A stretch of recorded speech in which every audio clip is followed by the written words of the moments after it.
Dun, dun, dun, dun, dun. Can you hear me now? Yes. Bum, bum, bum, bum, bum. What's up, party people in the house? What up, though? Welcome to Axis Live, one of the sexiest voices in the SFL, Mr. Master. Dave Axis. What's up, party people of the SFL? What's going on? What's happening? What's cracking? This Tuesday night, episode 96 of Axis Live. I'm your host, Dave Axis. What's up, party people? I see everybody in there. Quite a bit of people already in the chat, chopping it up a little bit. Good for you guys. Good to see you. Glad you're here. We've got a great show for you tonight. Here's what we got. We've got, obviously, an amazing panel, as we always do. We also have mystery panelist. I believe it's number 12, if I'm not mistaken. And on top of that, we are going to be talking about some of the stuff we started talking about on Thursday night, which is the SFL honors that are coming up, the free agency stuff that's coming up, the re-signings that are coming up. But we're going to talk about where we think people might end up landing. We're going to talk about who we think should get the awards. We're going to talk about who we think should go to what teams. Things that we've been hearing through the grapevine, if you will. A lot of the guys that are on the show tonight have their ear to the ground in the SFL, so we'll all be chopping it up a little bit, like I said before, and we'll see who comes out on top with their rumor mill predictions, if you will. Gunny's here, of course, with his pearls of wisdom, as always. We'll briefly touch on some minor league activity. And then I've got an update on all of the content creator podcasts. I'm going to do that near the end of the show, as well as open up after dark for anybody who may want some topics. I know Dwayne was trying to get on a while ago. Uh-oh. Is that a hype train coming? What is going on? What did I miss already? I was about to go to the party people, but now we've got a hype train going. Who started the hype train? Who did that? Who did that? We're 94% on level 1. On our way to level 2. Please keep me updated on that as I start to look at the party people in the house tonight. The Axis Live party people, the SFL party people.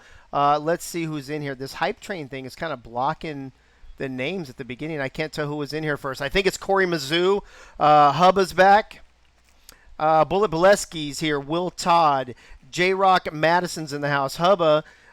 Subscribe to Tier 1. Attaboy. Subscribe for 3 months. Appreciate that, bro. Nate Hall is in the house. Bo Martin Jr. is here. Mike All. Ethan Kai. Charles Doherty.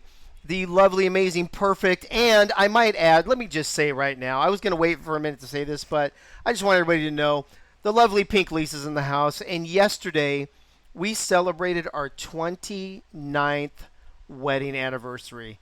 So Lisa, I love you. Thanks for hanging out with me for almost 3 decades. Next year is going to be a big one, but we still had a good time. We went to a really great wine place that we love, had an amazing dinner. They comped a nice dessert for us there. It was just an amazing anniversary meal. So the perfect, amazing 29-year Pink Lisa's in the house. Let's see who else is here. Freddie's here. Big Dog 44. Twin Screw is back. By the way, Twin Screw will be here Thursday night with his updated positional releases on Thursday night. That's what she said is back. Ray subscribing at Tier 1. What's up, Ray? Good to see you. Glad you're here, sweetie. Dave Axis is here. Holy crap, that's crazy. James Walters, 87. Bob Funk is in the house. James Walters, 87. Leon Thunderman is back. Kevin Say's in the house. Let me see who else we got. Do a lot of repeats. Coach Craven is here. He's back. Ron Cochran, the old vet, is back with us as well. And I think that might be... I think that's about it. If I missed you... Oh, AJ sneaking in. Oh, thank you, AJ. Appreciate the anniversary. Congrats. Nate Hall, appreciate that as well. Thank you. And Ron Cochran. Let me see. I think that's about it. Greg Soto, the Cuban Missile, who I personally like to call the Cuban Missile Crisis, is here. And J-Rock Madison, I don't know if I already said you. I think I did at the beginning. He's in the house as well. Welcome, everybody. Appreciate all the love for the for our anniversary yesterday. And also I want to throw a humongous special shout out to my oldest son, the oldest son of Pink, Lisa, and Dave Axis. Zachary is turning 27 today. Today, he's 27 years old. So here's how it goes. Here's the breakdown, ladies and gents. Lisa and I were married we were married 2 years. On our 2-year anniversary, she went in labor. So I was basically like, happy anniversary, baby, push. And yeah, and then, 26, 7, 8 hours, whatever it was later, Zachary popped out and hey, what do you know? So happy birthday to Zach. Happy anniversary to Lisa. Appreciate that. And I want to throw one more special shout out before I get to our panelists. This hat that I am wearing, it's the very first time I've ever worn it on this show. It says Italia, which is Italian, obviously. For those of you who can't put an end on the end of a word. This was brought back to me from Italy, from one of my best friends, John, and his wife, Lavonda, a few years ago when they went to Italy, and they brought me, they know I love the flat bills. What's up? Yes, Charles, I'm wearing a flat bill again. And Lavonda is going through something kind of major that we just found out about yesterday. So it's personal. I haven't spoken with them about whether it's okay to share or not, so I don't want to say anything yet. But I wore this in her honor.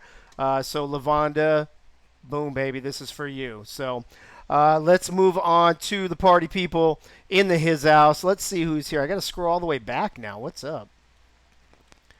Let me see here. Oh, I already did that. What am I doing? Oh, the panel. That's what I need to do. Look at me. I don't even know what I'm doing. Does anybody else want to take the show over? I'm sure I've got 4 people here that are willing to do it. Let me see if anybody else snuck in real quick. Dave Terry's in the house. What up, DT? Good to see you, bro.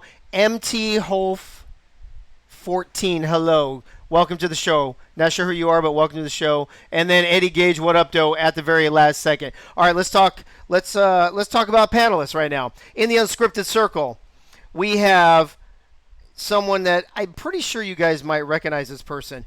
But what I'm also pretty sure of is that you will not recognize where he is, because all you need to know about this guy is that every time he's on the show, he's in a different part of his new house, and that is, of course, Mr. Michael. Michael, you look like you're on a front or back patio. Where you at tonight, bro? Dave, you were looking live at a little piece of my backyard here and a little covering because it was a little drizzly, but I'm enjoying the nice outside weather tonight. And let me just say a quick congratulations to you, Dave, for getting to be with such a lovely lady for so long. And Pink Lisa, you are a saint for putting up with this guy for so long. Yeah. Congratulations, you two. She's never heard that before, bro, right? Yeah. Oh, all right, Mike. Thank you, bro. Appreciate the shout out. In the unfiltered circle, again, you guys know all these people. They are all common names and common people they're everyday names, I guess I should say. In the SFL, looks like we received a level 1 hype train emote. I don't know if we made it to level 2. I'm not sure. Let me see. I can share this. How do I share it? That it? That all I got to do? I don't know what I'm doing here. Hold on a second. See, this is why I need Wink back. I don't know what I'm doing here. I don't know if I shared. Oh, there we go. Here we go. There you go. Boom. I just shared it. There you go. We got a little train action going tonight. Easy, Mike. Unfiltered. In the unfiltered circle tonight, we have someone who, I don't know if he does it on purpose, but it doesn't matter whether he's on the show, and it doesn't matter whether he's in the chat. And apparently the other night, it didn't even matter if he wasn't on the show or in the chat. But somehow he always seems to be putting people that are on the show into the Matrix. And, of course, I'm talking about Bo, Morpheus, Jr. You can't see me. Bo, what's up, bro? How you doing, man? What's up, Dave? What's up to all the SF aliens out there? It is a glorious, glorious Tuesday evening, and it's good to see everybody. I'm ready for some fun. Echo the sentiments there of my buddy Mike. Oh, happy anniversary, man. 29 years, man. Crazy? You guys have been married as long as I've been alive, man. This is incredible, bro. I don't know that we need to go there, but appreciate the sentiments anyway. Happy anniversary to you and Pig Lisa, man. That's wonderful. Bro. Thank you, bro. I appreciate that. It's 29 years, but it feels like 29 days with the love of my life. What can I say? All right, ladies and gentlemen, in the unedited circle, again, another name. But here's the thing. we talk a lot about sexy voices. We talk a lot about sexy tight ends, right? But how many are both in this league?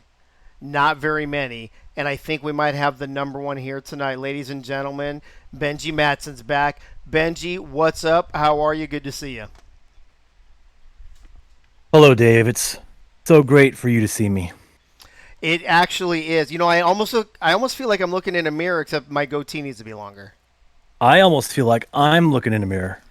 Yeah, but you're looking at Bo. That's different. Wow. Heyo! Yes, Bob Funk, Benji is in the house. Ray, thank you. Lone Star Glory, Charles, thank you. Appreciate the sentiments in the chat. Benji, welcome back to the show, bro. Glad to have you back, man. Thanks. Good to be back. It's been quite a while. I don't know if is this on? Is this thing on? Is this what you do? You talking to this mic? I don't know. I don't ask Mike anything because he'll just tell you some Yeah, ridiculous answer anyway. Don't talk into this Do mic. not talk into Mike. All right. We'll figure it out as we go. That's Good to be here. That's a whole nother problem. All right, ladies and gentlemen, any guesses on who the mystery panelist number 12 could be? Anybody? I want to see some guesses out there. I'm going to drop you a couple of hints like I always do. But who thinks they know right off the bat who mystery panelist number 12 is? Let's see. E.T. No, I think he was on a show earlier in the season. Heyo, didn't. I'll be here all night. Let's see. Benji again? No. Chad Rowland? No. Bo Martin Jr.? No. Eddie Gage? Maybe. That's a good guess too. I'll tell you this. How about here's my first hint. My first hint. I got 99 problems, but the mystery panelist isn't one of them. Boom. What's up? Dave's hat salesman. Actually, that's a great. You know what? I need to get a hold of that guy. Let's see. Eddie Gage, Gunny, Jeff Gagne, Hubba, Harish, Jay-Z. Well, I did hear a rumor that Dougie started about me that said I was on a yacht somewhere with Beyonce and Jay-Z. So it could be Jay-Z, J Mart, Bo, JQ, Tech 9. I don't even know who that is, bro. Is that a DJ? Is that like Dead Mouse or something? I don't even know. All right, here's your hint number 2. Hint number 2 is he's already in the future. He's already in the future. 99 problems, but he ain't one of them, and he's in the future. Who we got here? I'm doubting E.T. King again. Ritz. Oh, Marty McFly. There you go. That could be Marty McFly twice. Look at that. Too easy. Michael J. Fox. Highwind. Dave Axis. Yeah, I'm my own. Oh, I should do that. Mike. That's a good one. DR Sim, Spider-Man. I should be my own mystery guest. Hell, Cam took up 2 circles. I should be able to take up 2 circles. Somebody said Pink Lisa. Somebody said Doug Day. Somebody said Buttery Chardonnay. That could be a good one. I'll have just a bottle sitting there. Somebody said Tyler. All right, ladies and gentlemen, here it is. I got 99 problems, but he ain't one of them. He's already in the future compared to the rest of us right now. And I don't want to bring it up. I hate to bring it up, but I do once in a while when I talk to this guy. I try to invite him, but he doesn't ever want to come to my tea party for some reason. I don't understand why. Ladies and gentlemen, the head of, I guess, content creation or written content creation for the SFL, and the guy who makes all those articles go through onto the SFL website and the SFL Discord and gets all those writers in line and all those editors like Mike All. Ladies and gentlemen, welcome the one and only General Manager of Las Vegas, Slyn Shady's in the house. Slyn, what's up? Thanks for taking a nap and waking up in the middle of the night just to be on our show and grace us with your presence. Dave, you promised some kind of announcement with trumpet sounds and fanfare and everything. Yeah, what's going on? That was supposed to be on Mike. I don't know. He dropped the ball. Da-da-da-da. Also, Dave, you old, man. Oh, You've been married longer than I've been alive. Dude, I'm going to be 52 next week. Jesus. Yeah, I know. Wait, Slyn, you're in your 30s, though, right? Or are you in your 20s? Whoa. You're in your 40s, right? Whoa. I know I'm in the future, but I'm not 30 yet. I'm 28. Oh, wait. So I have children about your age. Mm-hmm. Okay. You're like the doc.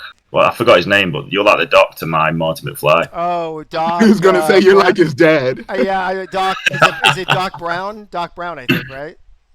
I don't know, man. It was That's too right. old for me. That's I wasn't right. born. I wasn't born when that came out. Yeah, when Oh, back, nice. actually, when I Back want to the Flynn to Future call came- you Daddy the rest of the night, Dave. Yeah, He's he calling you should- Daddy. All of you should be calling me Daddy anyway, regardless of my age. But that's a whole nother show and a whole nother story.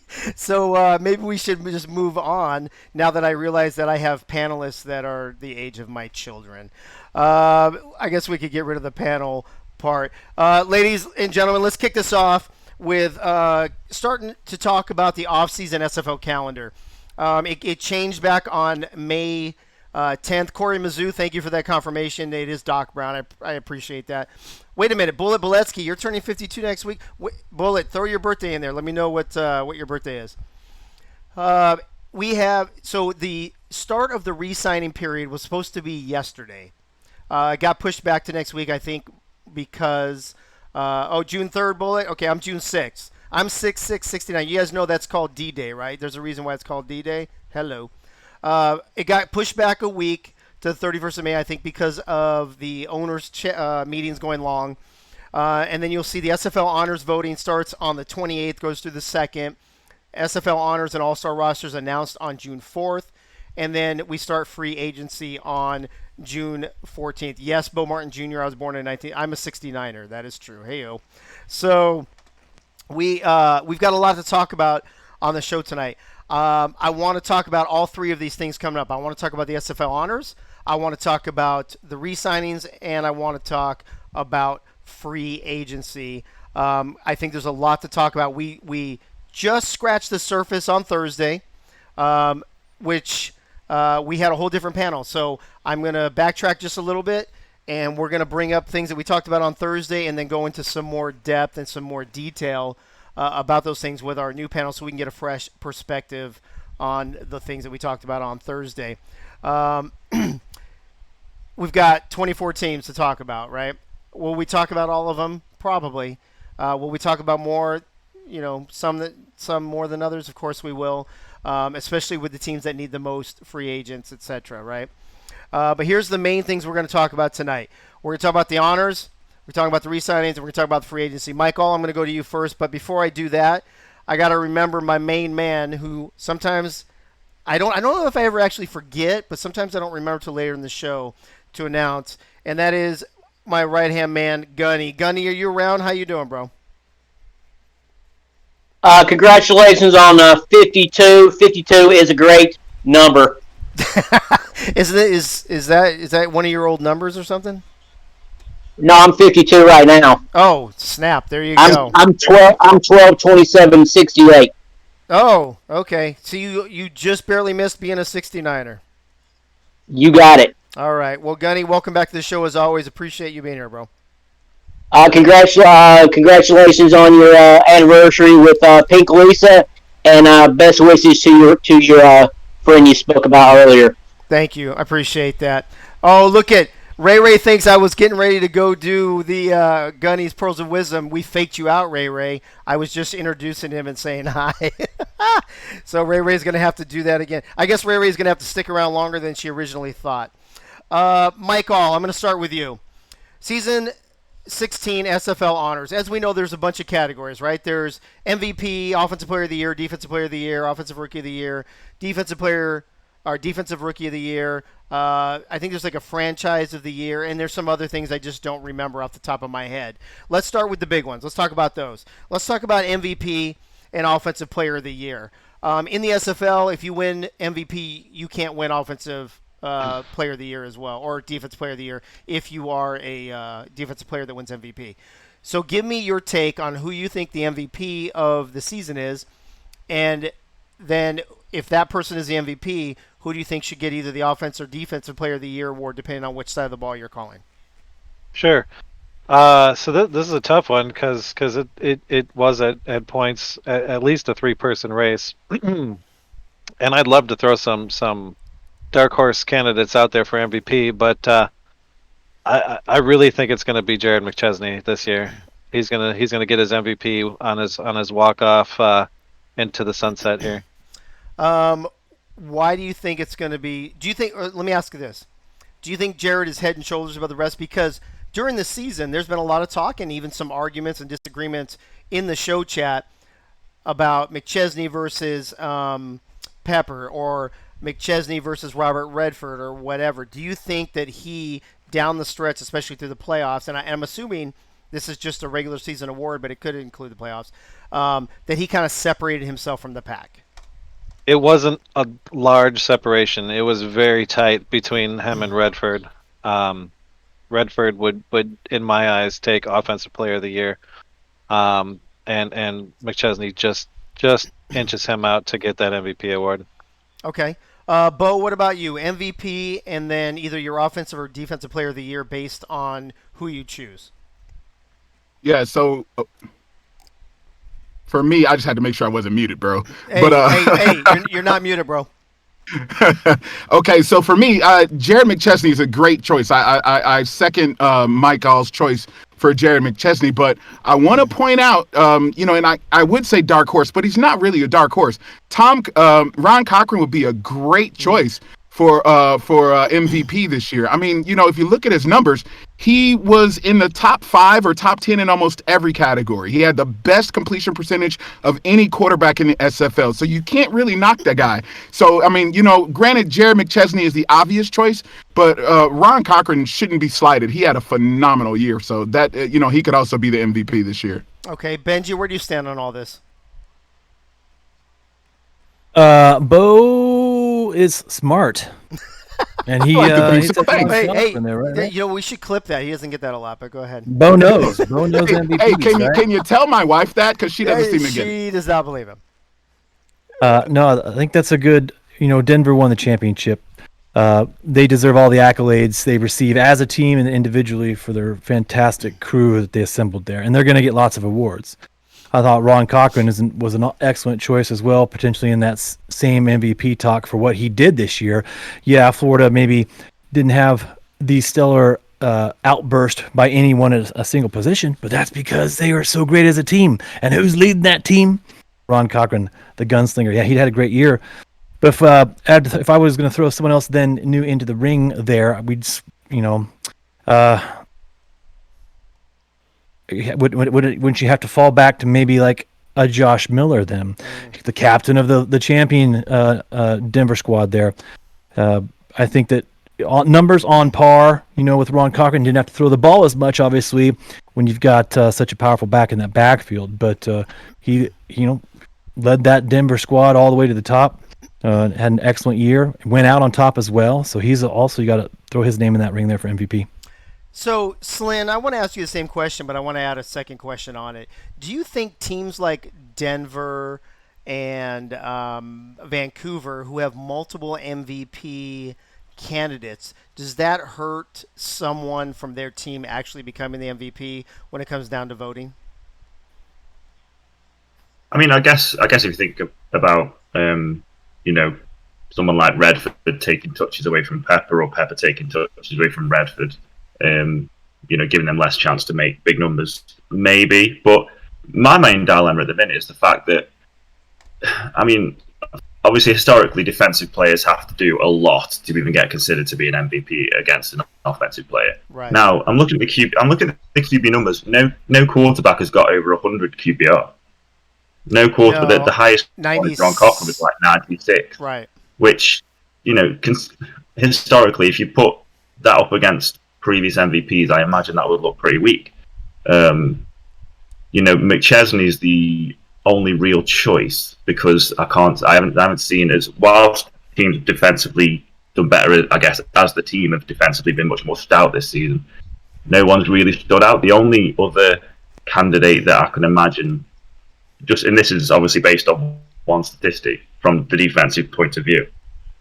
I'm not sure about season 15 because the website doesn't offer up those statistics, but I looked back and no player, maybe last season, I don't know, but no player from season 14 all the way to season 4 when I got bored of actually looking, has got 12 picks and 12 pass deflections all in the same season, apart from one player this season who was Bob Funk. So for that reason alone, I'd be tempted just to throw his name in the ring along with McChesney, just as a different name comparatively to the QBs, which I think have underperformed as a group this season. Okay, so let me do this. Let me start back with Mike real quick. Mike, let's all assume on this next round of questions that McChesney is the MVP. Who's your offensive player of the year? Robert Redford. Bo? I think I'm going Ron Cochran. Yeah. Okay. Either I don't want to take two. Either Ron Cochran or Tom Prepper. Okay. Benji. Pepper. Well, actually, let me also go different. Donnie Hands. Okay. Yeah, I saw somebody in there put in the chat offensive player of the year, Donnie Hands. Slyn, what about you? Who gets offensive player of the year if McChesney gets MVP? Yeah, I was thinking either Ron Cochran or Donny Hans. Okay, so let me throw a monkey wrench in the program for you guys. Let's talk about dark horses for a moment. I'll tell you my obvious dark horse, and of course, people always give me shit for, too much Lone Star love on this show or what have you. But if you have a quarterback who is top 5 in every single category, shouldn't he be considered for MVP or at least offensive player of the year? I'm talking about, obviously, Ace Fennick from Lone Star. He's number 1 in passing touchdowns. He's got the 3rd best QBR. He had the 3rd least yards lost when it comes to sacks and losing yard on runs. He had the 4th highest completion percentage, the 4th least interceptions. He was the 4th least sack, and he had the 5th most passing yards. Mike All, I'll go to you first. Ace would be my personal dark horse. If we're talking about a dark horse that you haven't mentioned yet for MVP or Offensive Player of the Year, who else comes to mind? Well, Ace is definitely a good candidate. I give you that. If you want to know a real dark horse, the guy that if he doesn't get it would be my defensive player of the year would be my teammate Succalamano. That's a good point. And to Slyn's point, we don't really talk about defensive players very much for MVP for some reason. I don't, they just don't get. I mean, I think Hunter Norwood, was in the conversation last season. Right, because he led the season. He led everybody in I think it was sacks and tackles for loss and what have you. But Bo, who's a dark horse for you for either MVP or Offensive Rookie of the Year? Rookie of the year or player of the year? I'm sorry, Offensive Player of the Year. Okay, so dark horse. I heard somebody mention Robert Redford as a dark horse, right? And that was a really great choice. But if we're going to talk about running backs that aren't named Jared McChesney, this guy, he didn't get a lot of attention because he played on a team that didn't make the playoffs. But he literally almost single-handedly carried this team to the playoffs. Ezekiel Love was one of the highest-rated running backs and did not get any attention hardly because he played on a team that didn't make the playoffs. And so if we're talking about dark horses here, Ezekiel Love, with Jared McChesney out of the picture, if you're going to put in running backs like Robert Redford, you got to consider a guy like Ezekiel Love for Offensive Player of the Year. Okay. That's actually a great point. And let's be honest, I think he's probably the leading candidate along with a couple of quarterbacks for Offensive Rookie of the Year, which we'll get to in a moment. But in the meantime, Benji, if we're talking MVP and rookie or Offensive Player of the Year, who are we talking about as far as a dark horse goes? Oh, how about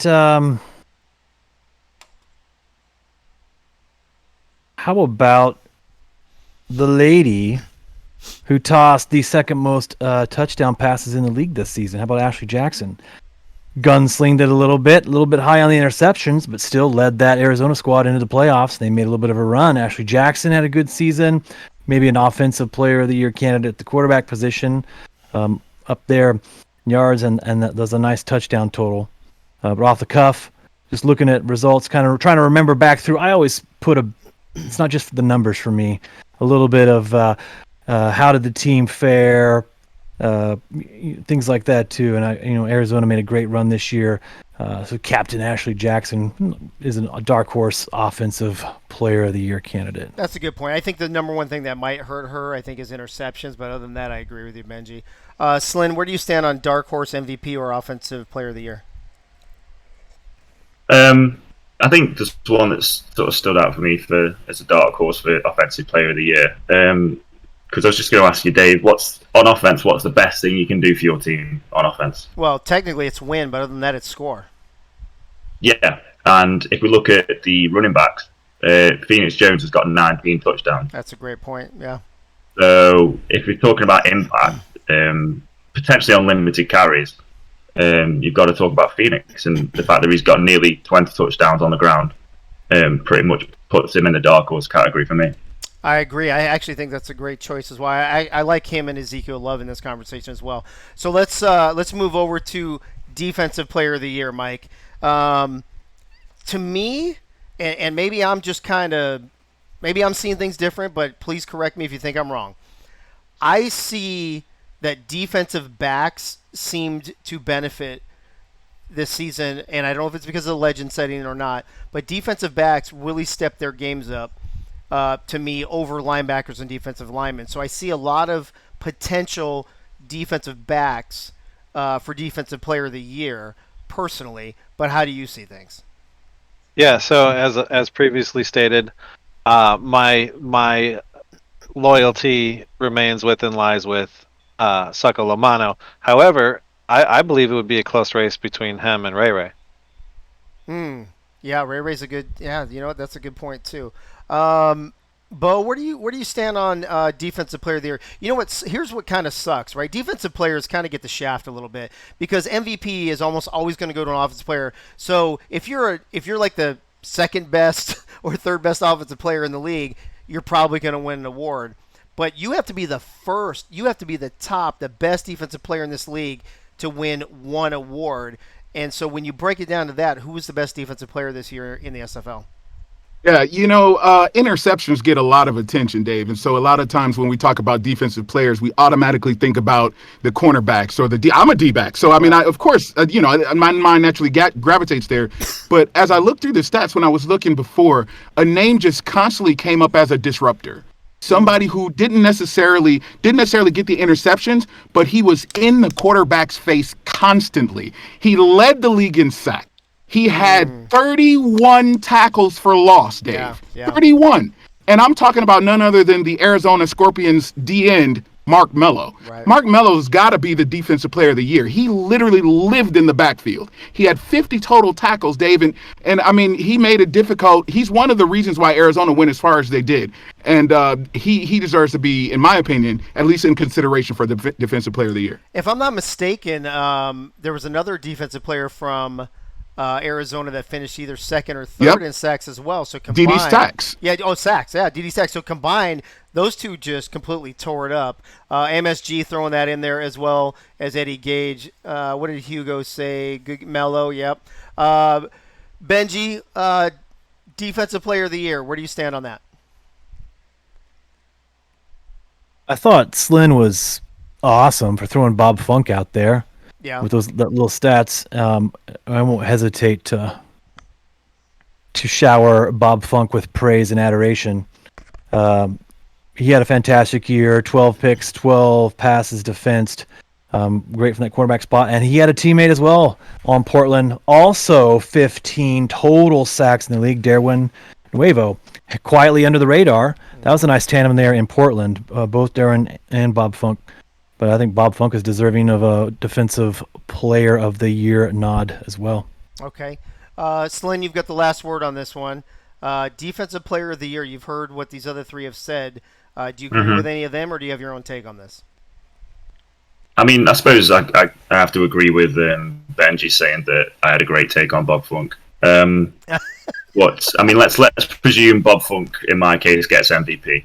I'm going to show some love to the linebackers, I think normally I don't look at just tackles. I think tackles are kind of, I don't know, they're an important statistics, but not necessarily a super effective one in terms of like quality of play.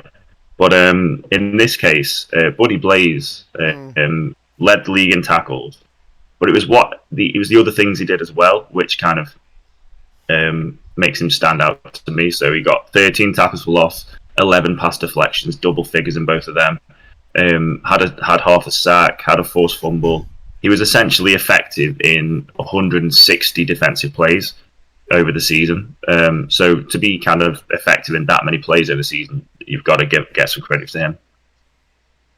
So I think with you guys, one defensive lineman, two DBs, and a linebacker. So it's pretty spread out, a little more than I think I expected from you guys. By the way, Slyn, you have a request from Doug Day in the chat to say Bob Funk's name again. Bob Funk. I don't know. I don't know why he asked. Does he want me to do a voice recording for him? So I guess he does. It'd be like, "Hi, Doug Day. I'm Bob Funk." Yeah. Actually, I think we need probably, that may be more down Beaumont Jr.'s alley. I don't know. I can do a small charge for any more Bob Funk requests. Okay, there you go. Exactly. So if you guys want Bob Funk to be talked about, Slyn Shady, he'll post his PayPal after the show. All right, let's move on to Offensive Rookie of the Year. Somebody already mentioned Ezekiel Love. I think, obviously, the quarterbacks, I think there's three of them. I pulled them up just so I wouldn't mess it up. Colin Pierce, Cam Curtis, Christian Brown. I believe, and you guys correct me, I think Deuce Fennick from Lone Star was probably the best rookie wide receiver in the game, unless I'm missing somebody. So between three quarterbacks, a running back, and a receiver there in those five that I mentioned, Mike, when it comes to Offensive Rookie of the Year, do you see one of those? Oh, yeah, and Bullet Boletsky. I forgot about Bullet, too. And RQ. RQ is pretty good, too.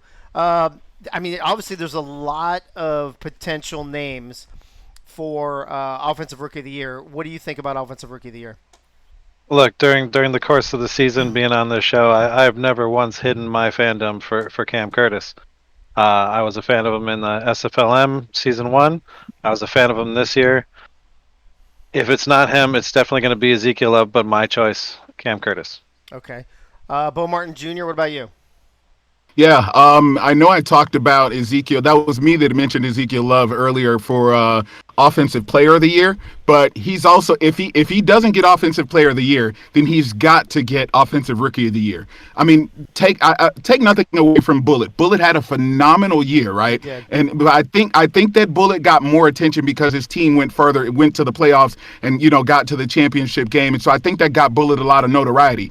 Ezekiel Love played for a team that, other than Ezekiel Love, I challenge people who are not from Portland to name 5 players from Portland.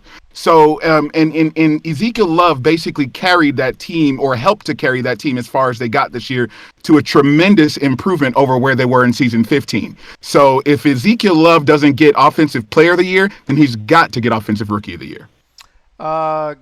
Okay. Benji, do you agree with Bo Martin Jr., or I know you also had some love for Ezekiel as well.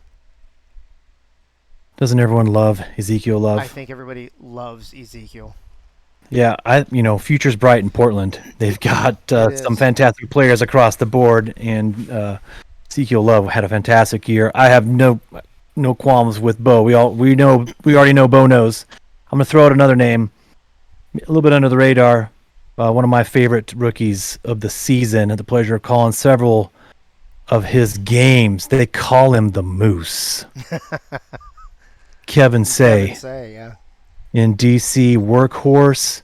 I think he had a fantastic campaign, and they really leaned on him in DC, and I think he performed well. Once he got out of the gate a little bit slow, but really came on strong. I liked Kevin Say's performance. Almost 1,150 yards rushing on the ground, and an additional 396 receiving. One of the top receivers in the entire league this season, and he did that as a rookie from his halfback spot. So he was well used, workhorse. I like Kevin Say for a potential Offensive Rookie of the Year. Okay. Slyn, it looks like we got 2 Ezekiel Loves. Are you going to make it a third, or are you going in a different direction? Yeah, I'm gonna make it a third Ezekiel Love. I think one statistic that people might miss and to sort of detract from his credentials is the fact that he had 4 fumbles. But I mean, when you're carrying the ball in one hand and Matt South in the other, then you're gonna fumble it occasionally. So, the guys put Portland's offense on his back. So I mean, you've got to give it to him, haven't you? How long were you sitting on that one there, buddy? I don't know, 30 seconds maybe. I was waiting. I was there ready. Look at Slim being all quick-witted and shit. Okay, It's at 2:45 as well. I get you. I get you. Okay, so that brings us to one of the last ones we're going to talk about, and I think this might actually be the most difficult. It definitely is for me, Mike. Defensive Rookie of the Year. Where do you stand on this one, and who's at the top of your list? So this may come as a surprise. It may not. I'm calling this one a tie. It's going to be a tie. There's going to be 2 tied for Defensive Rookie of the Year, and it's going to be the best rookie tandem cornerback backfield we've ever seen in this league. Marco Swift and Ralgar Law. That's great. Yeah. I mean, either one of them on their own, but together they were just unbelievable this season, right? Oh yeah, they were dominant.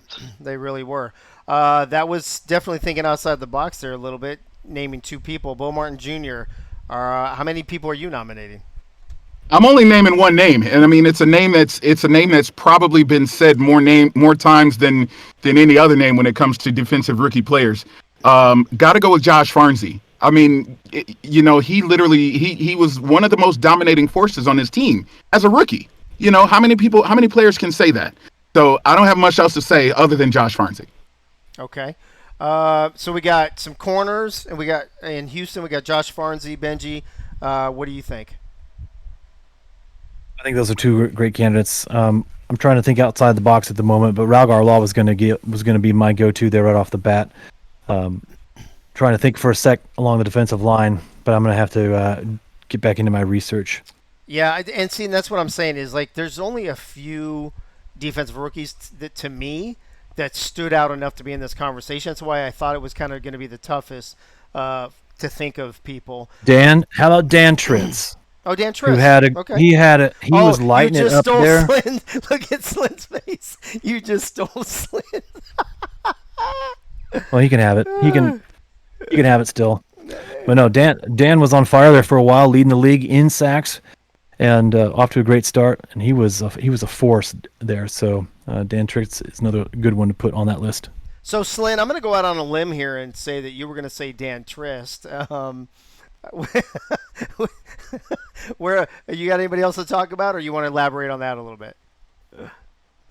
No, Dave. I'd literally seen Dan Tritz's name and just thought I don't even need to look for anyone else. I'll just throw him in the ring. But Benji kind of stole that thunder. Benji does that kind of thing.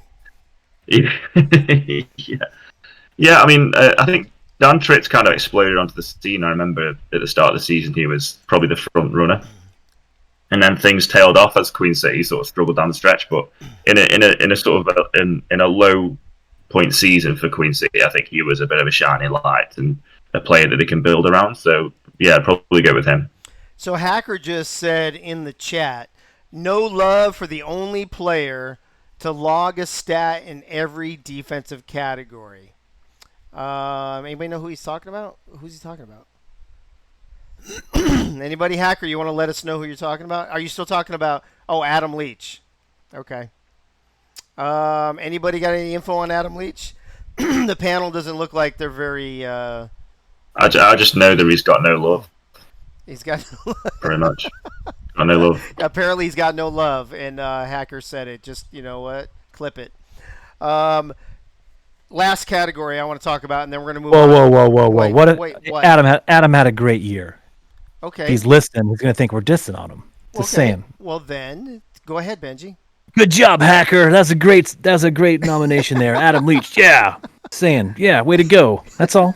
We can move on now.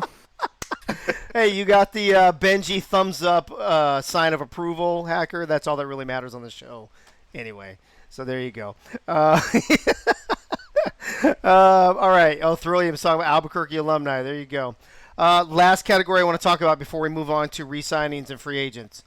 Last season, Jacksonville won Franchise of the Year. But I'm going to kind of open it up to you guys. You guys can either tell me who you think is Coach of the Year, Front Office of the Year, Franchise of the Year. One of those, two of those, three of those, however you want to break it down is fine for me. Because I don't know what the official category is going to be this year, but we can break those three up, but it's just going to be one question for all three. You can answer all of them, or you can only answer one. It's up to you. So, Mike, starting with you, when it comes down to Coach of the Year, Front Office of the Year, and Franchise of the Year, what stands out to you? I'm going to give you two of them, just because I had two of them figured out already. Okay. Coach of the Year would have to be Jeremy Vega. I mean, he did a phenomenal job. He's done a phenomenal job in the past, but he really killed it this year. And Franchise of the Year, my vote, if I had one, but I'm not commissioner, so I have no votes, would be Fort Worth. Okay. And then Bo Martin Jr., and I meant to say this earlier too, since you brought up Fort Worth. All this talk about Ezekiel Love and what's going on in Portland, if they can rectify the quarterback situation, a lot of people have talked about Portland being the next Fort Worth in season 17. That being said, Bo, where do you stand on any or all of the three categories I just mentioned? All right, so Coach of the Year, I gotta go, and it seems like I'm showing a lot of love here to this particular team, and it's not intentional, but it just happens to be the way that I feel about this. Coach of the Year, I gotta go back down to Florida. And I gotta give some love and respect to Max Paul for what he did with the Storm. Nobody. I don't think there were many teams who expected Florida to end up going to the championship, and they did. And so, that's all credit there has got to be due to Max Paul and what he was able to do with Ron Cochran there and at the offensive coordinator spot. And he was able to collaborate a team, and they just quietly slid under the radar for the majority of the entire season and ended up in the championship game. So I got to give props to Florida on that one. As far as Franchise of the Year, yeah, I'm a little bit biased, but I'm going to go with that LSG squad. We continually got counted out. Tyler Falk said we weren't going to make the playoffs. He said, and then when we got close, he said we were going to be the first team of the 12 to get knocked off, and we didn't. We got disrespected. Our team kept rallying around each other. Yes, we eventually fell short, but I got a Franchise of the Year. Gosh, it's got to be that doggone Glory. Attaboy. I love how objective we are on this show sometimes, Bo. I love it because I can't agree with you more. Real quick, before I go to Benji, in the chat, Adam Wiseman, newly anointed head coach of the Denver Nightwings, so congrats to him, says, Franchise of the Year is tough because a lot of it has to do with locker room activity, so nobody really knows what's going on, that's going to be. And I agree with you. That's why I kind of opened it up, Adam, to kind of any of the three, the front office, the yes, I'm dip with that chip. Front office, head coach, franchise, etc. Benji, where do you come out on that? I'm gonna kind of, let's see. I'm gonna say, front office / coach of the year. I'm gonna suck up to our mystery panelist and say the Fury made a great splash this season, and I think they're all over the place. Good play on the field. They made an exciting run in the playoffs. They would kind of get my vote for maybe an all-encompassing, whether that be Coach of the Year, Front Office of the Year, or Franchise of the Year. They're a nomination, I believe, somewhere in there. But I really appreciated, or I enjoyed watching, and I appreciated the play on the field and activity in Las Vegas. Yeah, Doug Britton throwing in the chat, John Bond, head coach of the year, from 4 to 8 to 8 and 6, including the playoffs. Slim, before you answer the question on who you think should be any of those three categories I mentioned of head coach, front office, or franchise, briefly talk to us, if you can. It doesn't have to be anything long and drawn out, just kind of high points maybe. What was the difference between Vegas's first half of the season and second half of the season this year, and why were you guys so tough in the second half of the season? I think I think on the field we were just quite aggressive at the first half of the season, and we were getting some success, but there was just too much risk with the rewards we were getting. So when we came up against teams like Arizona, who were quite well seasoned and obviously tough, we were coming on the wrong end of the results. Whereas, after sort of season 5, season 6, we dialed things back. Had a practice game against San Diego in week 7, where we were able to sort of change things up a bit. And then it the sheer positivity around the team at that point was I've never in all my seasons in the league never been like in a locker room like it. Everyone was really active, everyone was really happy. It was such a great place to be, and I think that just fed into the efforts of the coaches. John, the owner, was stimming all the time, and I know every owner does, but it was just I guess it was just the positivity of it. It just kept it going, and then obviously we ran into the team Florida in the second round, and I guess that's partly why I'm going to say that Mighty is going to be coach of the season, just because their consistency was ridiculous. You could guarantee a 27-14 win every game. Obviously, the championship game didn't go like that, but I feel like Denver's journey there was a little bit more up and down. I'll probably chuck franchise of the season to Denver. It's quite a romantic thing that they win the championship. Loads of their main players have retired now, so it'd be nice for them to get that, as much as they are our main rivals. And then what was the other question? I forgot the other question. Just basically the head coach, front office, and expansion or franchise of the year. For front office wise, obviously I'd like to say it was myself, because we've kind of built through the draft the last couple of seasons, and Vegas is a much different place. But I can't think of anyone else. Yeah, Vegas. There we go. Okay. There you go. I actually lean towards, I would say, for franchise of the year, I kind of like Fort Worth in there. I think Fort Worth went from the bubble team that missed the playoffs last season to winning the toughest division in the league. So I like them as franchise of the year. Front office of the year, I really like what London did this season and continues to do. I like London there. Coach of the year is where I kind of struggle, because a lot of coaching is such a group effort, team by team. It's really hard to say who deserves to be coach of the year. Obviously, the easy ones are Mighty and Jeremy and what have you. But I don't know. I might have to throw that on Fort Worth as well, just because, again, winning the toughest division in the SFL is not an easy accomplishment. So I would say that Fort Worth is definitely in the runnings for some of these awards, depending on which awards Cam decides he's going to be doing this season. We're going to move on here in just a moment. We're going to talk about some re-signings, and we're going to talk about free agencies. And we're going to start with who I think is the biggest domino in free agency.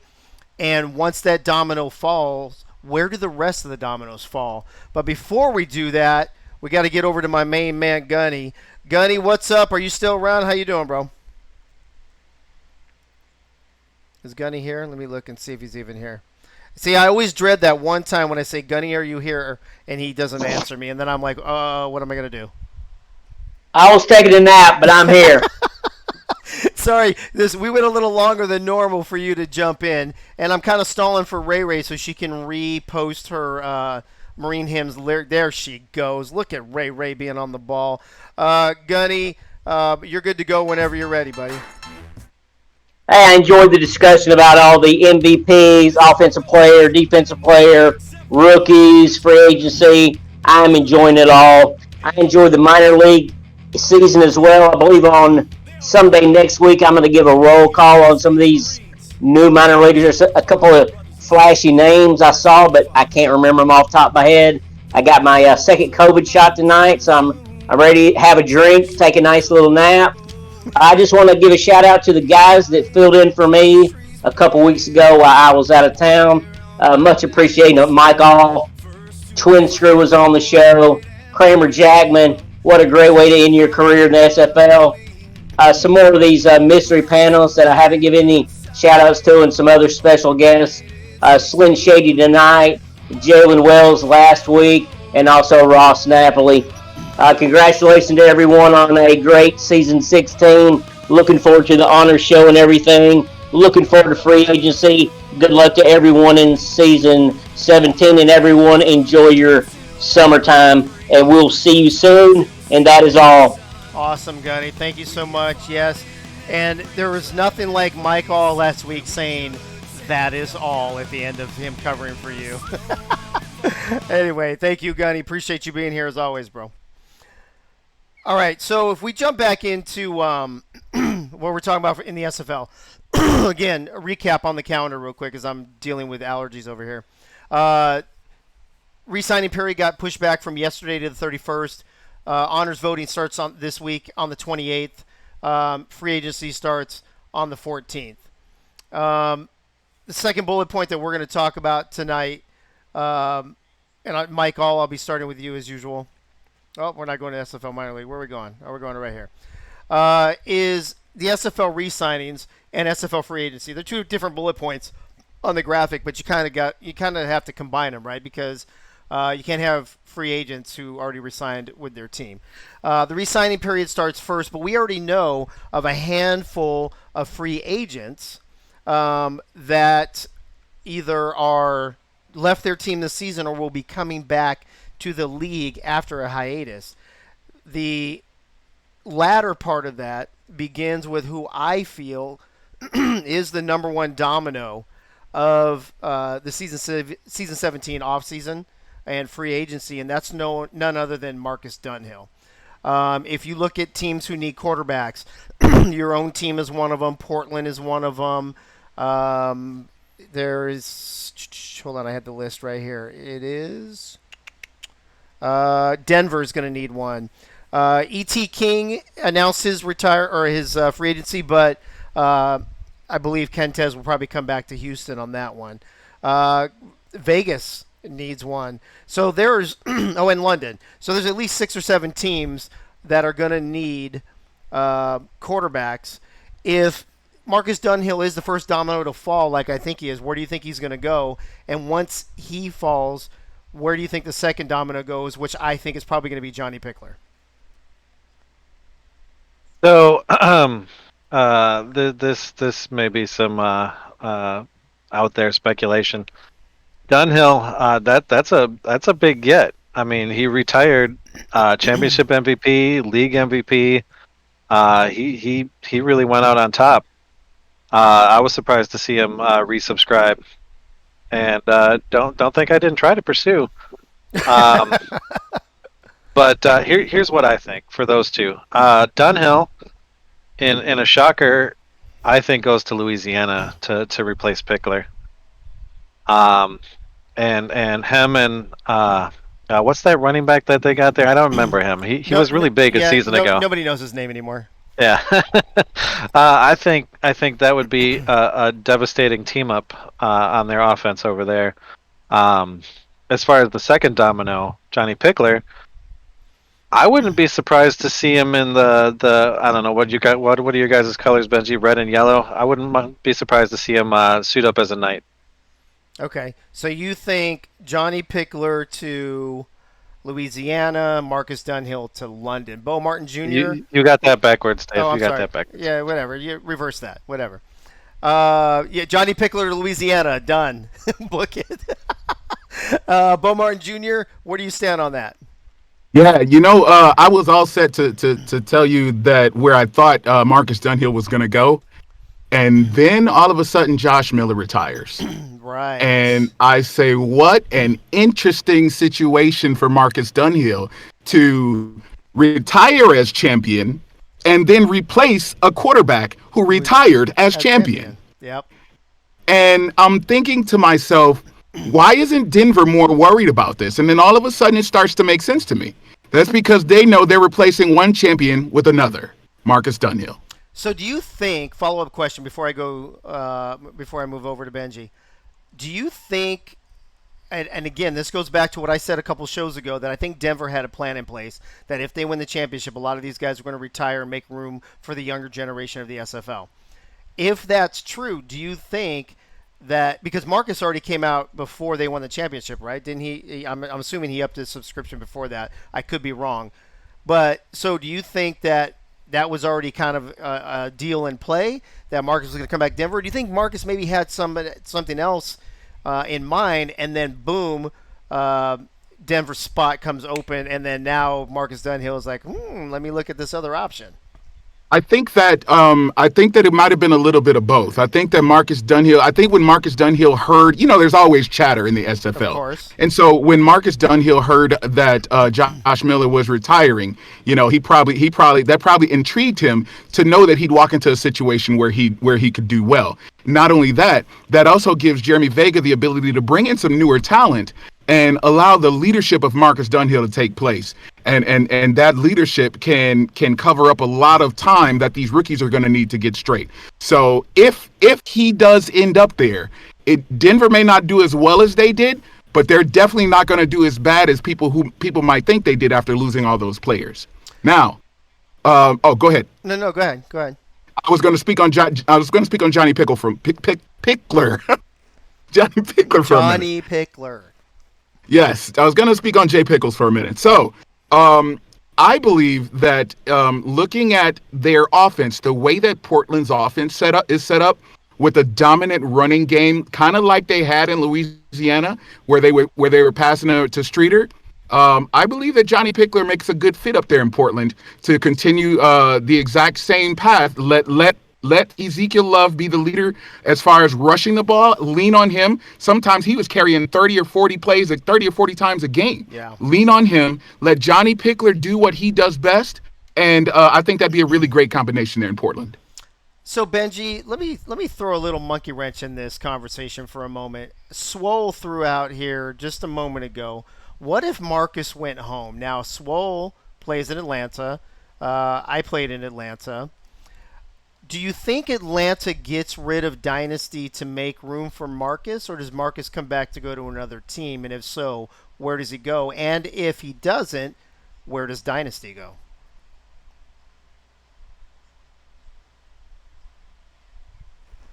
Wow. Well, you can thank Swole for that because, it didn't really actually cross my mind that Atlanta could get rid of Dynasty to make room for Marcus to come back.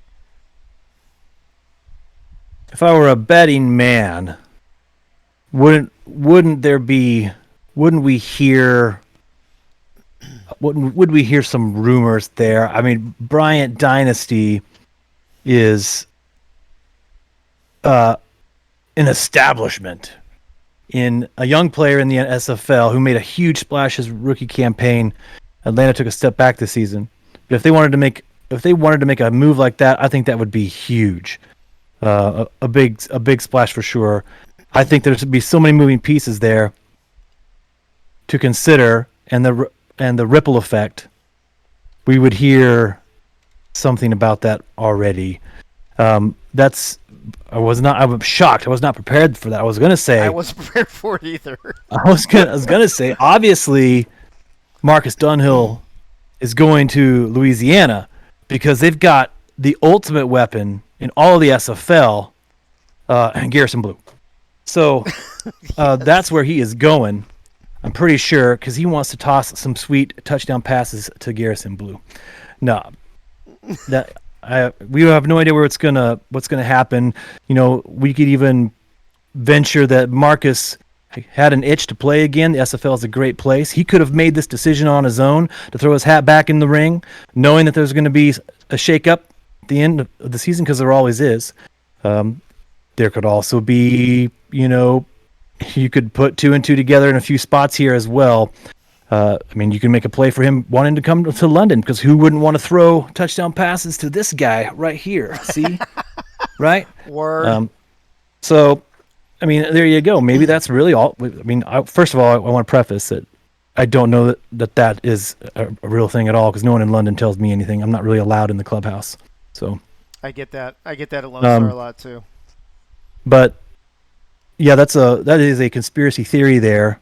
But now I'll have to go on and ponder that one. But Marcus to Atlanta, that would be a splash. But I would be more on the other side of that coin. There's wow, Bryant Dynasty's out in Atlanta. That would be that'd be big news in the SFL if that came to fruition. And then where would he go after that? Where would those dominoes then lead? Right. There's a lot of dominoes after that, right? So, for example, Slyn, somebody else in the chat, and I there's been so much chat now I can't find it, but somebody was saying Dynasty has a lot of friends in Carolina, but Xander Gold is not on the free agent list. So, Let's assume Xander Gold is staying in Carolina. Let's assume that Brian Dynasty is staying in Atlanta. Marcus Dunhill, who offers a lot off the field as well as on the field. He was a former GM. He's, DPP of the entire league. Anybody gets him is getting the maximum, almost the maximum you can get on and off the field. If you take Atlanta and Carolina out of the mix that we just talked about, where does Marcus Dunhill go? I was wondering actually if Dunhill is affected by the fact that he's been retired for a season or two. Does that affect his value at all? I think you can be gone for one season with no loss, Mm-hmm. and you have to drop, Okay. I believe it's one tier for each season after that until you get all the way down. So I think he would come back as a silver if I'm not mistaken. Anybody that knows better in the chat, please correct me. I can correct you right now, Dave. Go on. Go ahead, Mike. Go on, Mike. After 1 year of being out, you lose your animations. Oh, really? I thought you could lose. I thought you could sit out one season. I'm sorry. I don't mean year. I mean season. Sorry. I thought you could sit out one season and not lose any value whatsoever. No, you lose. He's. I've actually already talked to him about this. He loses his animations. Oh, there you go. Okay, so there you go, Slyn. Mike's clearly a better GM than we are, Dave. Yeah, apparently he actually knows the rules or whatever. I mean, either way, no. I mean, you could come in as a copper and you're still getting such a great wealth of knowledge off the field anyway. If you want someone to progress a QB, you want Marcus Dunhill. So, I mean, if I was, I'm kind of trying to put myself in Marcus Dunhill's shoes. If I was him, what would I do? What would be attracted to me? I think you've got all these big name teams like Denver, Jacksonville, who've lost a lot of players. They're gonna, especially Jacksonville, going through a real rebuild almost. And if I'm Dunhill, I'm thinking, right, I want to take a team and take them to the next level. When I'm thinking Portland, I think Portland are a team that are amped and primed, ready to have a run at that division with Vancouver and LA. And I think Marcus Dunhill, if I was him, I'm thinking, right, I've got a great running back in Ezekiel Love. I've got decent receivers, a really good defense, which is underrated, I think. And I could be the X factor to take them to the playoffs, which, to be honest, I would really like to see. On the dynasty thing, personally, I'd like to see him in a team with bright colours. I feel like he can't go to a team who've got really dull colours in their jerseys. So I mean, the least flashy team in the league. Yeah, I get it. I mean, Brian, you know where I am. Vegas, we have bright colours in Vegas. Nice. We got a beautiful strawberry lemonade kit coming out soon. So just give me a call. There you go. Well, I'd say, while we're at it, I mean, Bryant, England, an island, so a lot like Hawaii. Yeah. So similarities there too. So if something happens, just give me a call. Of course, I would have a show where 3 of my 4 panelists are on teams that need quarterbacks, right? Of course, that's how it would work out today. And I'd like to add to that too, Dave. If Dunhill went to Atlanta, there does happen to be a connection all the way back to minor league season 1, where Brian Dynasty was my quarterback on my team, the Lincoln Rattlesnakes, and we do have a great relationship. So I just want to throw that out there for everybody. So, Benji, did you mention where you thought Pickler might go? Did I miss that part? Or did you not talk about Pickler? No, I didn't talk about Johnny. Tell me what you think about him, and I'm ask Slyn the same thing right after that. Season 17. I can't wait for season 17, first of all. Right. All these dominoes that we're talking about, and I know you mentioned, Dave, that you consider Dunhill the top domino, and Johnny another domino. Johnny's been silent recently. Does he probably has suitors. There are lots of teams that need a quarterback. He probably has been in touch with all these teams that need a quarterback. I know London has reached out to Johnny. I'm sure everyone has. Where is he going to be in season 17? I think he has the ability to sit back, and he's been sitting back this entire time. We haven't heard anything from him. Maybe he is just watching.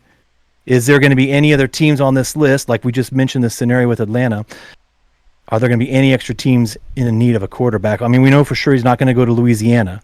So Portland, Jacksonville, Denver, Houston, Vegas, London. You know, what's Johnny consider his next home spot? A team that is ready to win. He just came off of Louisiana, a season where a lot of people were critical that Johnny couldn't get the job done and was turning around and handing the ball off to Reggie Streeter. You know, so what's on Johnny's mind? Set aside season 16, and that kind of ended sourly for him. What is his perfect opportunity? And there, I can see on the list of teams that need a quarterback. If I were a quarterback, looking at those, as kind of the panel is already laid out, each one of those teams will present to me as a quarterback, that certain list of pros and cons. We can talk all day long about where we think he's going to go. If we can get into his head, does it come down to, I want to go to a place where I can help the team win. I want to go to a place where I can show the league that I'm more than just a quarterback that hands the ball off, right? You know, what's his mindset there? He's taken a lot of time to make the right decision, but which domino will fall first? You know, when we hear when that bell for free agency rings, which one of these dominoes will we hear first, which will help us all put all the pieces together? I was lying a little bit about London. They do talk to me a little bit, you know. So they tell me some things, and they're doing their part. Chad and the team in the front office reaching out to all these candidates, looking to find the right person for London. I'm sure Vegas is doing the same thing. You know, Mike's doing the same thing in Jacksonville. You got to make a pitch to everyone. Mike Dunhill, or Dunhill, Johnny, any of these quarterbacks on any of these teams, I'm sure would be. These teams would be lucky to have him, and I think especially with Johnny, the way the season ended, we're looking at him negatively. I'm sure he can't wait for season 17, and I'm sure that the teams that land these quarterbacks that can't wait for season 17. I mean, he can always come to London. Because there's the pitch. Throw the ball to Benji, like Winkler always says. Throw the ball to Benji, right? I mean, you can't go wrong. So London's got some flash. We're up and coming. I think maybe if he's looking for something like that too, there are several teams on this list that he should give a serious look to. There you go. Slyn, last word on the quarterback situation. Johnny Pickler, you already talked about Marcus. Let's talk about Johnny. Where do you think Johnny goes? Because honestly, I think Marcus and Johnny are the first two dominoes. And then after that, then the other quarterback spots are getting split up. So where do you think Johnny's slated to go? Personally, I like Johnny when he's the kind of the face of the franchise, when he's the talisman, that sort of figurehead that the team can get behind, and that's kind of my personal favourite version of Johnny. Maybe even just from a reporter standpoint, because it's more interesting than the quiet, reserved Johnny. You're thinking teams who need that talisman, need that sort of person to get them to the next level. And I think London for me would be the place for them to go. They need to challenge Baltimore in that division, which is a tough task. Yeah. And if Johnny can regain any kind of form, historically, with London, he's not going to have a huge running game to go alongside unless they change something this season. So, he can be that X factor. He can be that kind of figurehead, along with Benji, of course, to take London to that promised land. Gotcha. Yeah, can we take time to make a pitch right now? Yeah, can we do that? Let's do that in After Dark. We'll do that after dark. Okay. Swole just threw in the chat too. He says, "I have an idea." So another one. He's about to throw another monkey wrench in our program. Before we do that, though, I want to throw one more round of questioning to our panelists, and I want to talk about the defensive side of the ball. I know we don't give as much love on the defensive side of the ball sometimes as we do the offensive, but as I'm looking at a very long list of defensive free agents, a bunch from Houston, like Kai Cash and Raugar Law and all them. You've got cornerbacks like Jack Napier and Rain Rowe, Michael Sprouse. You got Blake Hamrick from Atlanta. We were just talking about them. You got Connor Darien from Atlanta as well. Jeff Duffy, Chris Cologne, Cabrian Womack. I believe Andre Krim has already gone to Queen City now. Ryan Ray, Chris Joseph, Rhett Sawyer, Tina Begin, Mike Baker, AJ Pennypacker, Hugo Reynosa, Al Lewis. There's so many defensive free agents. Mike, as you hear the names that I'm rolling off, and I can run them through again since I went through them fast if you need me to, what name sticks out? And are they a surprise free agent to you? Is it somebody you didn't think would be a free agent? And do you have kind of an idea of where any of those guys may end up? Well, defensively, there's one name that I'm not certain you even mentioned. He didn't. He didn't. Well, and I know where you're going. You know what? I can't believe he didn't say it either. Hold on. I'm sorry. Hey, you know why? Because I categorized these alphabetically. Fullback jumped up before free safety. I forgot Anthony Wayo, Peanut Say, Marquise Raid. Stop it. Zach Holdorf, Ben Stone, Clay Jones, Lincoln King. Not available. Alex Bond, Nate Hall, Barry Barkley. Sorry. You know what? Because of the way it's sorted this, I missed a whole bunch of them. Okay, so now you've got – did I still miss the name you're talking about? Go ahead and give it to him, Mike. Go ahead and give it to him. Linebacker, Carson Miller, Dave Drury, Tony Roberto, Amon Takes. Coach Craven? Have you heard of Coach Craven, Doug Day? I mean, where are you going with this? There is future Hall of Famer defensive end Jeff Duffy. I said Duffy. Surprised. No, you didn't. Yeah, right after Connor Dorian, right before Chris Cologne. Bo. I said it right between. I'm looking right at the list right now. Yeah. All right. So anyway, Jeff Duffy, go ahead. That one surprised me. I mean, the rest of everything that happened. Go ahead. Sure. Everything that happened with Queen City surprised me, to be honest. Look at the chat, Mike. Duffy, he said it earlier. Shacker, he said Duffy. Look at who's not listening. Keep in mind. Oh, but we already know Mike doesn't listen when he's on the show. So keep in mind, I did say you may have said it earlier, and I might have missed it. I did start out by saying that. All right. So anyway, Duffy. That one surprised me, and I mean, it's not often that you see a Hall of Famer change teams. Here's what I think for Jeff Duffy. I think Ray uses her feminine wiles, and Ramen offers him unlimited squirrel access, and he goes to play for Los Angeles. Well, Bo Martin Jr., you want to take the lead on that one? I don't even know what to say. That's not who I thought he was going to say. So first of all, let me clarify. So, we're on the same page a lot, but we were reading a different book tonight. So apparently, the name that struck me that you didn't mention until the very end when you just did is Coach Craven. Oh, it's Coach, right? Here's my thing. First of all, I cried when Coach left us. I cried. He's Eddie Gage talks about how important players are, how much they mean off the field and what they can bring and who they are. You know, they talk about the person more than the player. Eddie Gage is notorious for talking about that. Well, I think that in Coach Craven, whoever gets Coach Craven is going to have a true leader, and they're gonna have somebody who has a great knowledge of the game.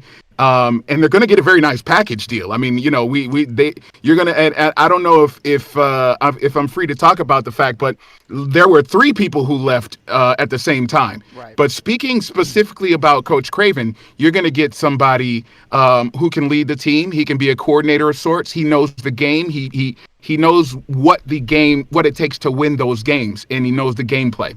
Now, where is Coach going? So, I think more importantly, like you said, those 3 guys are pretty tight. If they decide that they're a 3-person package, who can take on a linebacker, a safety, and a fullback all at the same time? That narrows down. Obviously, Jacksonville, you can see Mike over there. Yep. I mean, there's a few teams that can do that, but there's probably not a lot of teams that can do that, right?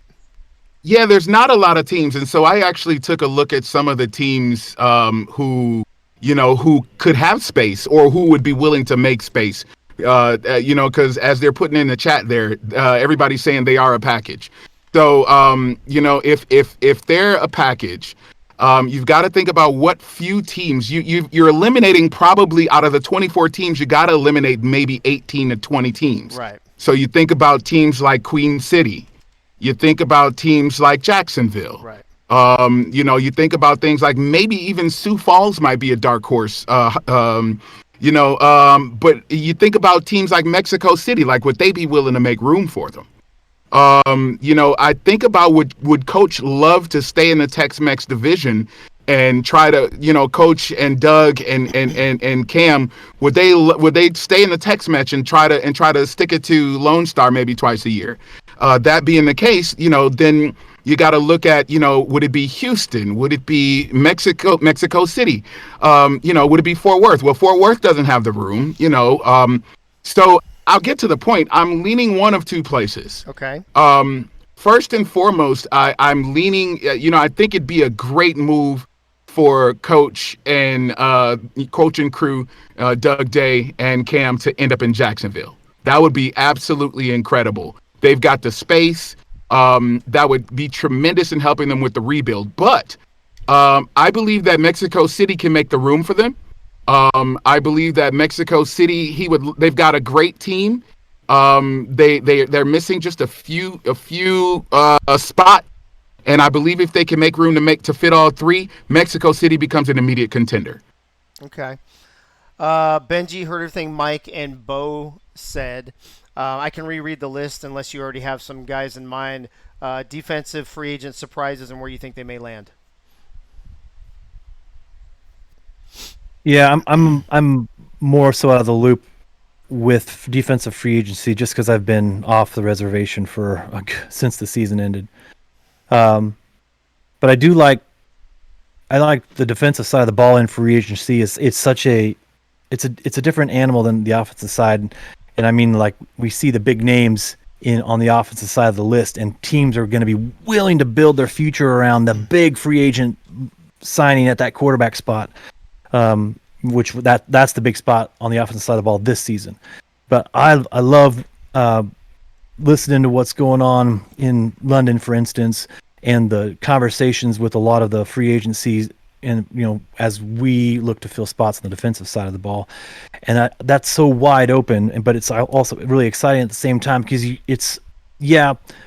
we talk about Marcus or Johnny and the big names at the quarterback spot, but I really enjoy hearing about the back and forth with the defensive players because it's so much more about what, like we just mentioned with Coach, what are they bringing to the team aside from their outstanding play on the field. Like for some of those quarterback spots, we're talking about their numbers, about their build, about their animations and all those things. But when we talk about the defensive side of the ball, it's a lot more human, and it gets to be really exciting, I think. And all of these teams, like London is the same, they're targeting these defensive free agents where maybe for the big names on offense, you hope to get a chat. You hope to get that call. You hope to be able to talk to one of those top free agent players and make that pitch. But on the defensive side of the ball, at least I feel like in London, we've been really aggressive, and we've gone out and we've targeted the guys that we know we want to go get on the defensive side of the ball, because we know that player is going to fit. If we can get them, it's going to fit into our scheme, into our system, and we're excited about all that they bring to the table.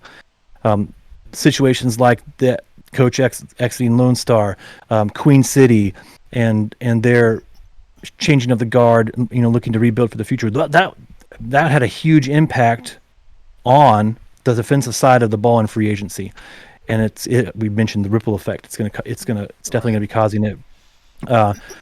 Man, I think that is a huge list of those defensive free agents, but the guys we've touched on right now, like the Coach and Jeff Duffy, huge targets, and there are some in that list that I know London wants to target. We've had good conversations with, and if my pitch to them at this moment, if they could get in our clubhouse, they would sign with us. We would just feel so confident that they would help complete the puzzle that we're working to solve. I just think that's the exciting part about the defensive side of the ball in free agency. It just feels so much more wide open with a lot of unexpected things that can happen. Right. But as far as a single name, I need take time to review it. It's been bang, bang, bang, bang, and for someone who hasn't been paying attention every day, it's just it's so hard to follow. Speaking of solving puzzles, apparently Las Vegas will have a 54-man roster in Season 17, according to Doug Britton, which brings us to Slyn Shady. Slyn, obviously the rumors already floating around in the show chat. you and Coach being tight, you guys, you being on his podcast a lot, what have you. I know you can't comment necessarily on that, but just wanted to bring that to your attention. But something else that got brought up, somebody said Denver as a dark horse. With all of Denver's retirements and all the defensive free agents we see, do you see some potential matches there maybe? And maybe it is the threesome that we just talked about, or maybe it's a Duffy, or maybe it's the long arm of the law, or one of those other guys. It seems like Denver, because of the quality of free agents this season, won't necessarily have to rebuild or retool. It seems like they could be right back at it next season. I think regarding Coach Craven, I think in that group that we assume will all sign together on one team. I think first of all, I think the team that will sign them will be willing to move things around to fit them in rather than being a perfect fit. I think there's options where players can change positions to sort of fit a group like that within the team. Denver's interesting on the perspective that they're not going to want to drop off. Despite, I don't know how involved Jeremy's going to be with the coaching next season. I'm pretty sure Adam Wiseman's going to be taking up most of the coaching. And, getting someone like Coach in who's got experience would limit that drop-off, shall we say, and kind of like maximise their chances of regaining the division. So from a coaching perspective, I think Denver's more intriguing than even from a player perspective regarding sort of trio. What I like to see with the free agents that on obviously the list that I presume you're looking at, Dave, like me, is those that want to better themselves, those that want to go from a number 3 position to a number 2 spot, or to move up the depth chart, those that want a coaching spot, or those that are looking for a front office position. So people like Andre Krim, who's says he's looking for a coach position in front office. I just like to see players that have kind of done their thing in one place and haven't got an opportunity with that particular team to kind of, I guess, better themselves off the field. So they're willing to take a risk and move on to another location to try and, I guess, realize that dream and realize kind of what they want to get out of the SFL. So they're the kind of players that sort of intrigue me the most going into the off season. I agree with a lot of what all of you guys said. I'm actually a little surprised at the number of quality defensive free agents. I actually think the defense will outshine the offense in free agencies. I think you're right. You've got those few names on offense, like we said, that will go first, and then after that, I think it's going to be a lot of defense before we even get back to the offense. There's a lot of, I think, potential openings. Obviously, a couple teams that are kind of retooling, like a Queen City or a Jacksonville. Some teams potentially like Vegas that might make some room, or even St. Louis. Somebody mentioned St. Louis in the show chat. So a lot to learn, a lot to be found out coming up in the weeks ahead. I'm actually going to come back to the panel one more time, but before I do that, I want to do a quick run through the SFL Minor League from Sunday. As you know, we're not doing the recaps and the previews like we used to. Sunday's docket was Lexington at Tacoma and Ottawa at Memphis in the early games, Albuquerque at Madison, and Salt Lake at San Jose in the nightcaps. Tacoma beat Lexington 30-17. Lexington continues their downslide after a great start. Tacoma reaches 500. Memphis, my favorite logo in the SFL Minor League, squeezes out a tight victory against Ottawa 16-13. Albuquerque remains undefeated. Is anybody going to beat Albuquerque? It definitely wasn't Madison, losing 28-20. And then the last game on the docket on Sunday, San Jose, my favorite SFL minor league team, with the 5-point win over Salt Lake City, which is a big win. Salt Lake City was number 2, if you remember, in the Jack's Data Power Rankings going into that week. So huge win for San Jose right there. A couple other things I want to mention real quick. Usually we have Tyler on Tuesday nights to talk about what's next on NETMA, which would be tomorrow night, Wednesday at 8 o'clock. Well, due to work situation, as you guys all know, Tyler is in the military. work and defending us takes precedence over doing his show. There is no Wednesday night NETMA, but he will be hosting Friday night. He will be hosting a special edition of NETMA as he hosts the Swamp Talk Awards. I know a lot of you guys have been voting on those over the last couple weeks. They're going to do the awards show and announce the winners this Friday. I don't have the time in front of me, unfortunately. I don't see it yet, but that'll be Friday night. What you can look forward to, though, tomorrow night at 6 p.m. Is AJ. Ashley Jackson will be back with another podcast. She will release that at 6 p.m. tomorrow. That's tomorrow on Wednesday night. Another SFL Nights with AJ Stryker. This Thursday, when we have our show here on Access Live, Mike Twinscrew will be back with his latest updated positional rankings to talk about those. We'll do that Thursday night. In addition to that, Coach has let me know that his latest edition of Coach's Corner, which I'm assuming will also have Slyn Shady, if I'm not mistaken, on it, will be released sometime at the end of the week, either on Thursday or Friday. And then, of course, catch Inside the League Friday night. That kicks off at 9:50.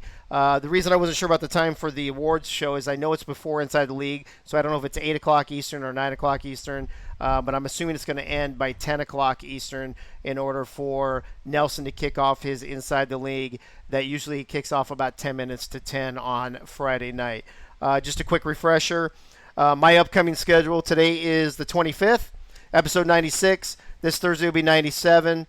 We'll do episode 98 next Tuesday before I go on vacation. When I come back, we'll do 99 and 100. Next Tuesday on June 1st, we will do the nominees for the Axes Awards that we're going to do, which will include Diva of the Year, by the way. We'll recap that on June 15th, episode 99, and episode 100, along with a lot of special guests and some people that will actually announce the awards for us. Will be on June 17th once I return. All of that being said, let's move to After Dark real quick. I'm going to ask each of the panelists and anybody in the show chat, if you have anything about free agency, re-signings, the awards, the honors awards coming up, what have you, that we did not discuss, throw it out there, and we'll talk about it real quick before we wrap up this show. Of course, anybody, if you want to come on voice only on the show right now, you're more than welcome to jump into the green room or the After Dark waiting room in the Access Live server. So, Mike, starting with you, we talked about a lot of stuff tonight. We talked about a lot of free agents. Didn't really talk re-signings technically, but that kind of goes hand in hand with that. We talked a lot about honors awards. Is there anything that crossed your mind tonight, or anybody that maybe you wanted to mention that we didn't get to tonight that you wanted to bring up here at the end of the show? Honestly, we did talk about a lot of different people tonight, and I think our panelists did a great job of bringing up a lot of different people, people that maybe wouldn't have gotten first thoughts. I can't think of anybody off the top of the head that we missed, Dave. Okay. Yeah, we did a good job. Now, I'm sure we did miss people because this is me we're talking about. But I think we got it all good so far. Okay. Bo Martin Jr., what about you? Yeah, so I just wanted to talk about the second-year SFLm players and how important it was that they came back for that second year.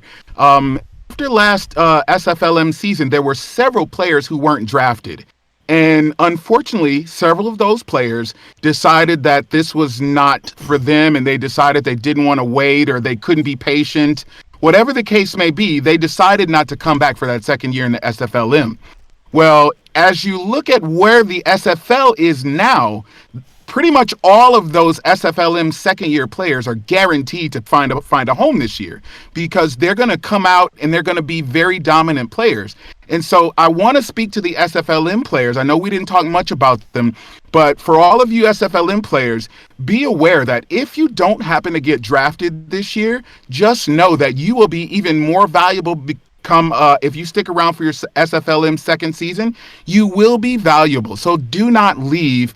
Don't be concerned if you're not drafted. Just stick around for the second year and you'll find a home. Think about all of these second year players that are going to find a home this year. Second year, there's 2 second year quarterbacks. I believe there's also 2 second year running backs. And these guys are going to get drafted. And so for the SFLM players, be patient. I saw somebody just put in the chat, maybe. And it's a possibility. There are no guarantees. So let me put that disclaimer. But the point of what I was trying to say, Swole, is be patient, stick around, and understand that the SFLM is the SFLM for a reason. It's not the SFL. Okay? Your goal is not to play in the SFLM. Your goal is to play in the SFL. So appreciate the journey, respect the journey, and understand that as long as you continue to progress and do your best, you will do great things. Those are actually some great points, Bill. Thanks for bringing that up. Benji, anything you want to either get off your chest, off your mind, what have you, or anything that we may have missed tonight that you wanted to talk about that we didn't bring up? No, I think this is a great time of the year. This is a great time of the season. I know we do this twice a year, but we're in the off season, and the SFLM's going on. It's exciting to see those of you in the SFLM. To Bo's point, I know the future seems uncertain, and you're down there in the SFLM, and you're not sure what your future holds. But I think keep doing what you're doing. I know several of you have reached out to say hi, and I just want to let you guys know that I appreciate that. A lot of us up here were in the SFLm as well. Some of us newer on the scene, and I remember what it was like being down there and getting good help and advice and feedback and guidance from the old pros up here, like a Slyn, like a Dave, and everyone else above. And that was a great time for me to learn and grow. Not like I figured it all out, of course, but just for those of you who are stressing out and worrying about it, my feedback to you is just relax a little bit and try and enjoy the ride, because it's a lot of fun. And again, the SFL is so much more about just the games that we play on the field. Lots of people went through some hardships in season 16. I was one of them too, with some of the issues in my family life and the loss of some people close to me. And several of you out there were really key and reached out in support of me. And I will always come back to that being one of the biggest reasons I will always stick around and be here in the SFL is for the community. So it's a lot more. There's so much more behind the scenes and much more about being here and being a part of the league, being on a team, getting drafted. So just being here with this community is what I will always rally around and echo too. So thanks to those of you who've reached out throughout the past few months. I will always appreciate that.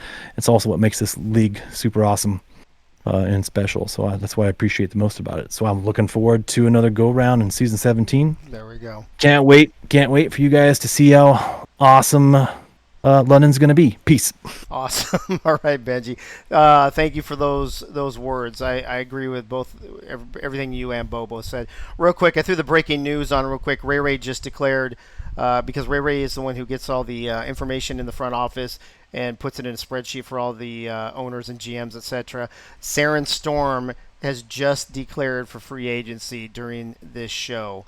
So I just wanted to throw that out there so everybody could see that. We'll add him to the list of people to talk about on Thursday, as Mike All is talking to Saren Storm on the phone.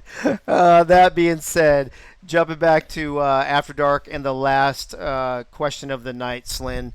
Anything that we didn't discuss, talk about? I know somebody there were a couple things in here. Somebody asked about Game of the Week. Maybe we'll cover that on Thursday.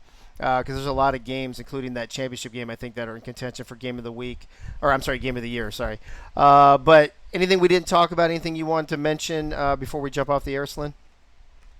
There's a couple of things. I think the first thing is, there's 3 of us in here who are GMs. I just think it's for me, it's the most exciting time of the season. That the sort of pre-free agency when you're waiting to see who's re-signed, who's going to sign with different teams, how the landscape of the SFL is going to change. It's and as a GM and for a lot of players as well, it's uncertain, it's exciting. You're not entirely sure what's going to happen next. And yeah, for me, it's definitely the best time of the season. I look forward to it every year, and I feel like we just got to appreciate the fact that the league throws us up for us, and the fact that kind of storylines are created organically, and we've got this great platform to just do that. Secondly, I just wanted to kind of plug a few of the articles coming out soon. Oh yeah, please do. So the SFLm Power Rankings will be back. It was a short week, and on a short week, it's hard to kind of get everything together sometimes. So they'll be back. So for those of you looking for the Power Rankings, they will be here. There's an article coming out potentially next week, probably next week actually, in line with the honours, which is there was a conversation I had a while ago, and the idea got thrown out. What if we had, now we've got divisions, what if there was a tournament of all divisional teams playing against each other? So a team from the Pacific, from the Atlantic, from the North, from the South, from the West, from the East. If we got the best players from each division and played against each other, who would win and who would have the best team? Okay. So myself and Axel Raven have created this article where we have basically decided who we think would be in these all division teams.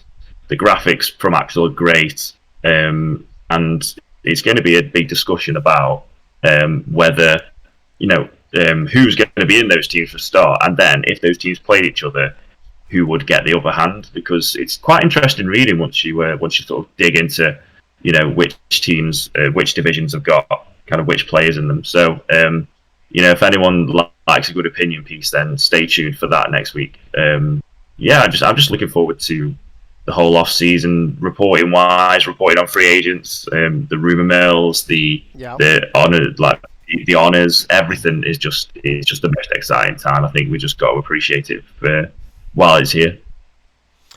That sounds awesome. I'm looking forward to that. And actually, that's a great idea. I'd love to see the material on that. That would be a lot of fun. The divisions against each other. I mean, we know the South would win, but really the important thing is who would come in second, right? I mean, that's really what it comes down to. So, all right, Slyn.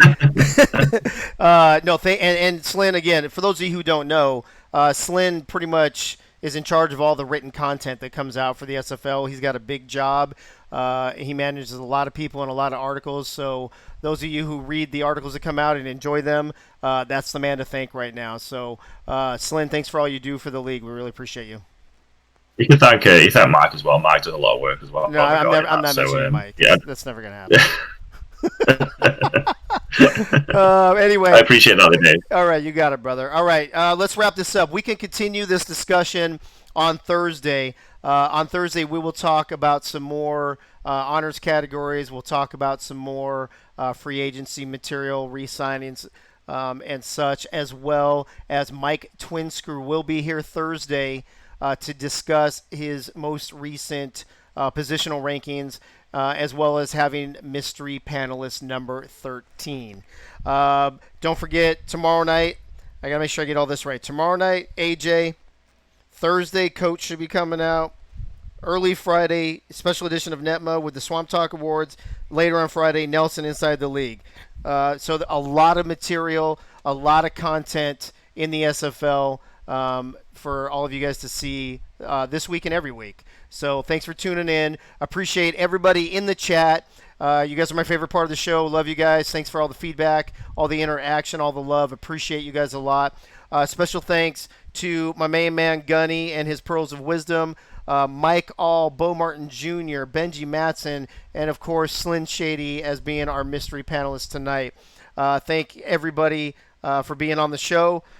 We will do this again in about 48 hours. And we'll see you on Thursday night, 9 p.m. right here Thursday night on Twitch when we see you at the Tees.